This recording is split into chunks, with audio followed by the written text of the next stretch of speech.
Hi everyone, my name is Bilal Khan and today we are gonna learn about financial assets.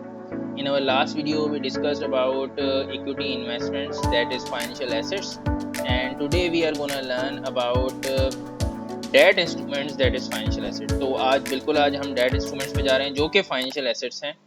तो video को last तक देखिएगा क्योंकि बहुत ज़्यादा exam important exam focus point discuss होने वाले हैं। और अगर आप न्यू टू चैनल हैं तो सब्सक्राइब कर लें क्योंकि बहुत ज़बरदस्ती वीडियो आपको मिलने वाली हैं इस चैनल के ऊपर। तो आए शुरू करते हैं। डेट इंस्ट्रूमेंट्स, लास्ट वीडियो में जैसे मैंने कहा कि हमने डेट इंस्ट्रूमेंट्स इक्विटी इंस्ट्रूमेंट्स को डिस्कस किया था, तो आज हम डेट इंस्ट्रूमेंट्स को डिस्कस करने वाले हैं। और जैसा कि हमने, अगर आपने लास्ट वीडियो नहीं देखी तो लास्ट वीडियो देख लें क्योंकि डेट इक्विटी इंस्ट्रूमेंट के अंदर हमारे पास सिर्फ 2 कैटेगरीज होती थी, लेकिन डेट इंस्ट्रूमेंट में हमारे पास 3 कैटेगरीज हो सकती हैं। क्यों? वो मैंने आपको बताया था कि एमोर्टाइज कॉस्ट के कुछ क्राइटेरियाज हैं या करेक्टरिस्टिक्स हैं जिसकी वजह से जो इक्विटी इंस्ट्रूमेंट्स होते हैं वो एमोर्टाइज कॉस्ट पे क्लासीफाई नहीं हो सकते। ठीक है, तो आए रीड करना शुरू करते हैं। डेट इंस्ट्रूमेंट जैसे कि लोन नोट्स, जैसे कि redeemable preference shares, preference shares आपको होपफुली पता होगा। रिडीमेबल प्रेफरेंस शेयर्स जिसकी डेट की नेचर होती है, डिबेंचर्स हो गए, लोन नोट्स, बॉन्ड्स, ये सारी चीजें जो होती हैं डेट इंस्ट्रूमेंट्स कहलाती हैं। और अगर आप इसमें इन्वेस्टमेंट कर रहे हैं तो वो आपके फाइनेंशियल एसेट्स हो जाते हैं। तो अगर हमारे पास वो फाइनेंशियल एसेट्स हैं जिसमें हमने इन्वेस्टमेंट की है जो कि डेट इंस्ट्रूमेंट्स हैं यानी कि बॉन्ड्स या redeemable preference shares, are categorized in one of 3 ways. 3 तरह की कैटेगरीज हैं। फेवरेबल थ्रू पीएनएल जो कि इक्विटी इंस्ट्रूमेंट में भी होती थी, एमोर्टाइज कॉस्ट जो कि उसमें नहीं होती थी, और तरफ तीसरा आ गया आपका fair value through other comprehensive income. सही है, 3 कैटेगरी इधर होती हैं। इक्विटी इंस्ट्रूमेंट में पॉसिबल नहीं है तीसरी कैटेगरी क्योंकि कैरेक्टरिस्टिक्स ऐसी हैं जो कि अभी हम पढ़ने वाले हैं। तो ये आपने याद करना है कि अगर फाइनेंशियल एसेट डेट इंस्ट्रूमेंट है तो उसमें 3 कैटेगरीज हैं। कौन कौन सी? ये तीनों। सही है। अच्छा, डिफॉल्ट कैटेगरी चाहे डेट हो चाहे इक्विटी इंस्ट्रूमेंट हो, दोनों सिनारियोस के अंदर डिफॉल्ट कैटेगरी आपकी फेयर वैल्यू थ्रू पीएनएल ही होती है। ये वाली, इसको मैं हाईलाइट कर रहा हूँ। ये आपकी हमेशा डिफ़ॉल्ट कैटेगरी ही होती है क्योंकि ये default category basically financial asset की है। तो फाइनेंशियल एसेट की जो भी डिफ़ॉल्ट कैटेगरी है वो दोनों पे अप्लाई होती है। ठीक है। The other 2 categories depend on the instrument passing 2 tests. 2 test कह लें, कैरेक्टरिस्टिक्स कह लें, क्राइटेरिया कह लें। ठीक है, 2 जो इम्पोर्टेंट टेस्ट हैं जो कि अमोर्टाइज कॉस्ट पर आने के लिए ज़रूरी हैं वो ये हैं। इसको आज हम समझेंगे इस वीडियो में। जो मेन हमारा फोकस है वो इस चीज़ के ऊपर ही है। पहला टेस्ट है बिजनेस मॉडल टेस्ट, और दूसरा टेस्ट जो है वो कैश फ्लो कैरेक्टरिस्टिक्स टेस्ट भी कहते हैं या contractual cash flow characteristics test भी कहते हैं। बिजनेस मॉडल टेस्ट कहता है this considers the entity's purpose in holding the investment till maturity. Till maturity मतलब जब तक वो उसकी लाइफ है। फॉर एग्जांपल हम बॉन्ड्स खरीदते हैं, फॉर एग्जांपल, तो फॉर एग्जांपल उसने बोला कि 3 साल के लिए, क्योंकि डेट है, लोन है एक तरह का, तो वो 3 साल के लिए, उसकी 3 साल की मैच्योरिटी है। 3 साल तक आप उसकी इंस्टॉलमेंट्स पे कर रहे होंगे, हर साल उस पर इंटरेस्ट पे कर रहे होंगे और प्रिंसिपल रिपेमेंट कर रहे होते हैं लोन की, अगर हम एग्जाम्पल है। तो आप उसको बेचेंगे नहीं। बिजनेस मॉडल टेस्ट कहता है कि आप उसको बेचेंगे नहीं। अगर आपने किसी कॉर्पोरेट के loan notes, debentures, preference shares, redeemable preference shares शर्त है, वो परचेज किए हैं तो वो आप बेचेंगे नहीं। ठीक है, तो ये चीज, ये जो टेस्ट है सिर्फ उस चीज में पॉसिबल है जो कि डेट नेचर के हैं। जैसे कि अगर हम ऑर्डिनरी शेयर्स की बात करें, ऑर्डिनरी शेयर्स जो हमारे जनरल शेयर्स होते हैं उनकी बात करें, उसमें ये पॉसिबल नहीं है क्योंकि उसकी कोई मैच्योरिटी होती नहीं है। आपने एक दफ़ा इन्वेस्टमेंट कर दी तो आपकी गारंटी नहीं है आपको पैसा वापस मिले या ना मिले। ठीक है, आपने एक दफ़ा इन्वेस्टमेंट कर दी, आपको गारंटी नहीं है कि आपको पैसा मिले या ना मिले। इसी तरह से इररिडीमेबल प्रेफरेंस शेयर की बात करें, उसमें भी क्या होता है कि कैश फ्लो तो फिक्स्ड होता है लेकिन मैच्योरिटी कोई नहीं होती। ठीक है, जैसे प्रेफरेंस शेयर की 2 टाइप्स हैं, अगर हम देखें यहाँ पे प्रेफरेंस शेयर्स की हमारे पास 2 टाइप्स हैं, रिडीमेबल और इरिडीमेबल। तो अगर आप देखें तो मैंने यहाँ लिखा हुआ है अमोर्टाइज कॉस्ट यस, यानी ये इसका टेस्ट पास कर देता है। और ये amortized cost नो, ये टेस्ट पास नहीं करता। तो ये तो इरिडीमेबल तो पहला ही टेस्ट पास नहीं करता ना, दूसरे पे तो जाने की जरूरत ही नहीं है, क्योंकि कोई मैच्योरिटी नहीं है, तो हमारा हम उसको होल्ड कैसे करेंगे? ठीक है, तो वो तो लाइफ टाइम है, पैसा डूब भी गया तो हमें उससे फर्क नहीं पड़ना चाहिए, और अगर पैसा नहीं भी डूबा तो उसकी कोई मैच्योरिटी नहीं है, तो इसलिए ये टेस्ट पास नहीं करता। तो बात ये बनी कि जो ऑर्डिनरी शेयर्स होते हैं और इररिडीमेबल प्रेफरेंस शेयर्स होते हैं वो बिजनेस मॉडल टेस्ट को क्लियर नहीं करते। सिर्फ डेट इंस्ट्रूमेंट जिनकी मैच्योरिटी होती है, जिनकी एक तरह से लाइफ होती है, जिनका एक टेन्योर होता है, वो ही इस बिजनेस मॉडल टेस्ट को पास कर रहे होते हैं। दूसरा जो हमारा कैश फ्लो कैरेक्टरिस्टिक टेस्ट है, इसका मतलब ये होता है कि इसके कुछ सर्टेन जो भी हमारी इन्वेस्टमेंट होगी उसके कैश फ्लो फिक्स होंगे।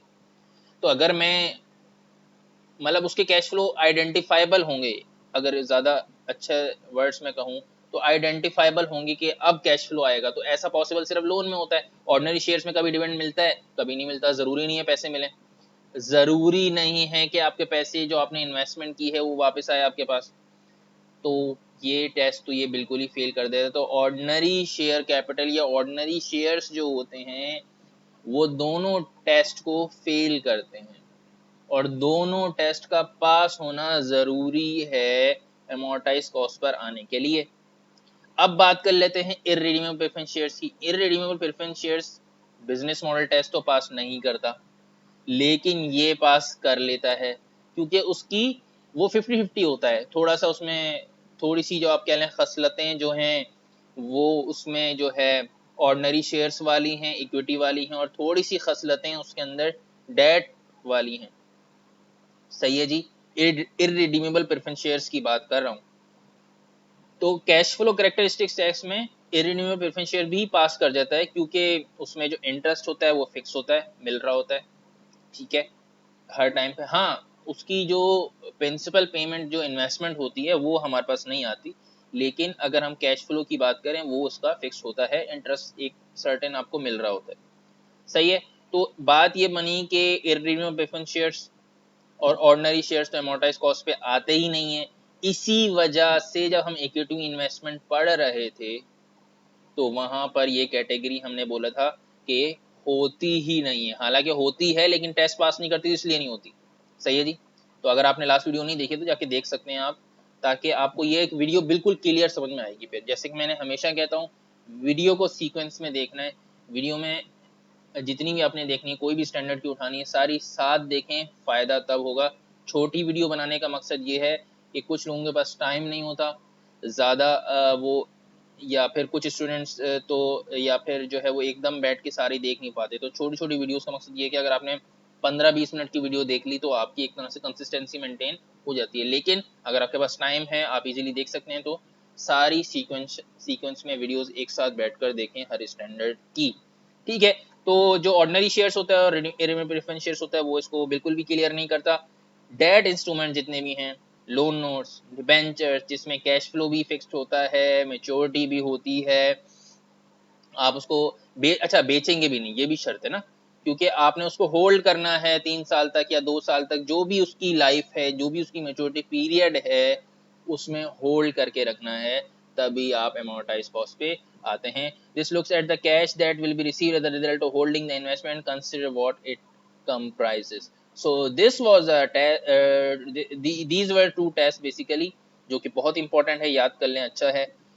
अच्छा, अमोर्टाइज कॉस्ट में अगर हमने जैसे अब टेस्ट पास कर लिए, अब टेस्ट पास करने के बाद क्या होगा, इसमें बेसिकली अमोर्टाइज कॉस्ट शेड्यूल बनता है, जो कि बहुत इंपॉर्टेंट है आपके लिए भी, बहुत ज़्यादा की पॉइंट है कह लूँ।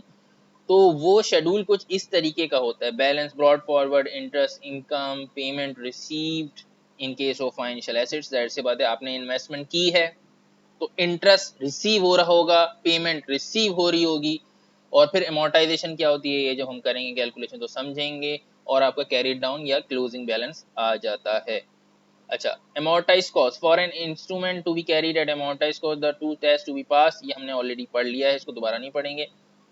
If a debt instrument is held at amortized cost, the interest income calculated using the effective interest rate as for liabilities will be taken to the statement of profit and loss, and the year end asset value is similarly calculated using the amortized cost table. सही है, अच्छा, इसमें बहुत ज़्यादा की चीज़ें होती हैं। इसमें एक जो टर्म्स होती हैं,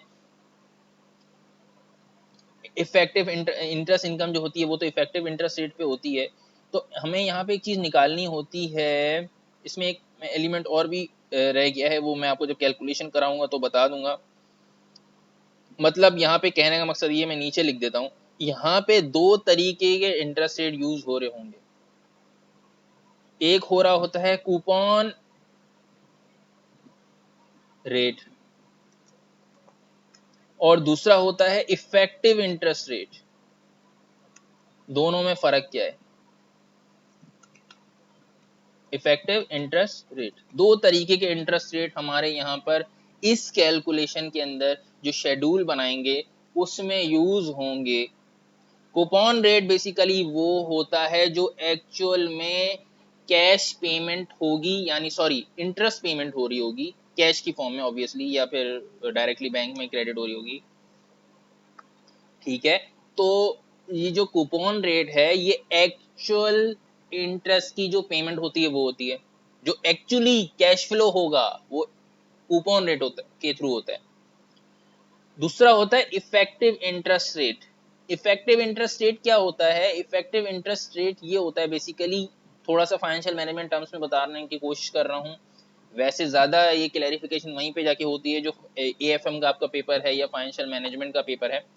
इफेक्टिव इंटरेस्ट रेट ये होता है कि ये पूरी कैलकुलेशन जो हमने की उसमें हमने पेमेंट रिसीव भी की, इंटरेस्ट इनकम हमने कूपन रेट के थ्रू इंटरेस्ट इनकम भी हुई। तो इन सब चीज़ों को मिलाकर जो इफेक्टिवली हमें इनकम हुई, इंक्लूडिंग ऑल अदर फैक्टर्स, जो इफेक्टिव हमें इनकम हुई वो इफेक्टिव इंटरेस्ट रेट बता देता है कि आपको इफेक्टिवली इस डेट इंस्ट्रूमेंट पे या इस फाइनेंशियल एसेट पे कितनी इनकम हुई। तो that is basically effective interest rate in detailed terms. आप अगर बात करें तो असल में इसका कॉन्सेप्ट ये है।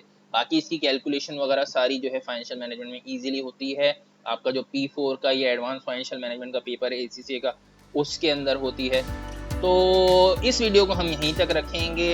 होपफुली आपको समझ में आया होगा। कोई भी क्यूरीज हैं, क्वेश्चंस हैं, आप नीचे पूछ सकते हैं। और वीडियोस को अगेन मैंने बोला है सीक्वेंशियली देखा करें। कोई भी स्टैंडर्ड है तो उसकी सारी जो मेरी सीरीज और वीडियोस हैं आपने उठाना है IFRS 9, उसकी पहली वीडियो, दूसरी वीडियो, तीसरी वीडियो, सारी वीडियो एक साथ देखें, क्योंकि 15-15 मिनट की हैं तो 1-1.5 घंटे में आप बैठ के इसको वाइंड अप कर सकते हैं। और बाकी इन वीडियोस को आप अगर कहीं क्लासेस ले रहे हैं तो उधर से भी इन वीडियोस की हेल्प ले सकते हैं, क्योंकि अगर आप कहीं से किसी भी फिजिकल क्लासेस ले रहे हैं या रिकॉर्डेड लेक्चर्स ले रहे हैं या फिर ऑनलाइन क्लासेस ले रहे हैं तो एज अ सपोर्टिंग वीडियोस भी इन वीडियोस को यूज़ कर सकते हैं अपनी ज़्यादा अंडरस्टैंडिंग बढ़ाने के लिए। तो वीडियो को यहीं तक रखेंगे और I will be back with a new video very soon. Till then good bye, अल्लाह हाफिज़।